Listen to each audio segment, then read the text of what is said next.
Good morning and welcome back to Margin. This morning we're going to talk about how to manage your finances in your 30s. So let's jump right into it.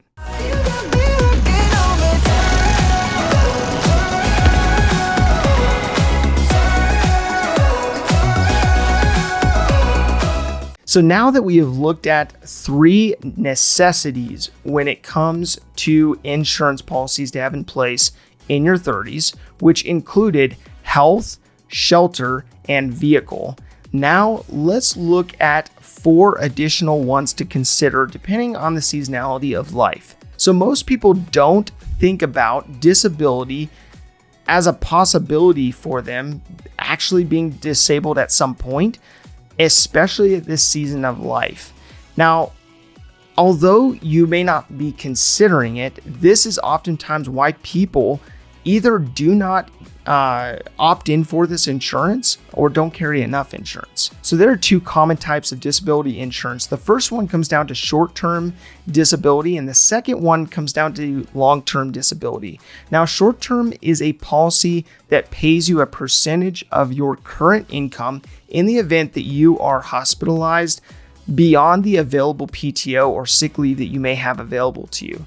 Now, the primary purpose of this policy is to protect you from going without an income due to being on leave without pay. Now, being that most Americans live paycheck to paychecks, there's more than 3/4 of Americans who do so. This policy is especially important for most Americans. Now, if you have followed these steps up to this point and you have 6 months saved up from an emergency fund standpoint of your living expenses, this is not actually necessary. So if you've accomplished that step and if you've gone through that process, then this additional policy is just for the purpose of a level of peace of mind. Now, the next insurance policy I would recommend comes down to the long-term disability policy.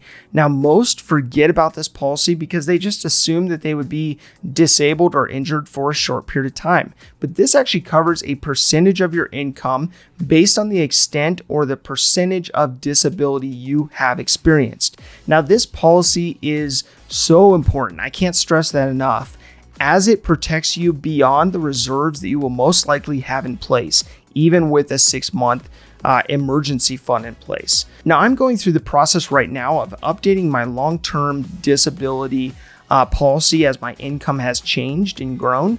And this policy would ideally need to be reviewed by each of you on an annual basis as well as your incomes change. So the next policy I would highly recommend, especially if you have a spouse, children, and if you're carrying a certain level of debt load, is to have a life insurance policy. Now, there are so many different insurance policies out there, so you want to be especially careful to make sure that you get one that covers your needs, but also you're not opting in for a lot of other aspects that you don't necessarily need.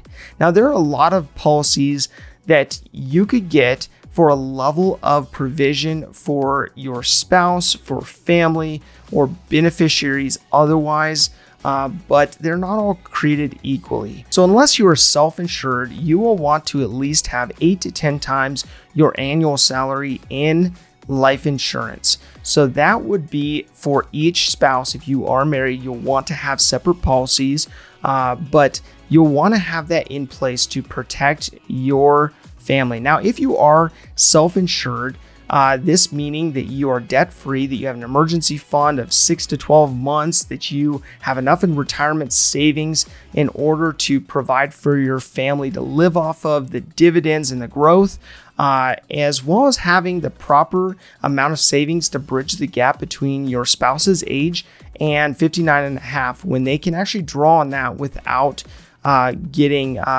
various fees and fines accordingly. So if you're not self-insured and you actually do need a life insurance policy, this is put in place. This life insurance policy is put in place in order to ensure your assets will actually exceed any liabilities that your family would be on the hook for, would have to take care of in the event of your premature or unexpected death. So again, there are a lot of life insurance policies out there. Some will try to convince you to make your life insurance policy also a savings account and upsell you in some way, form, or fashion in that manner.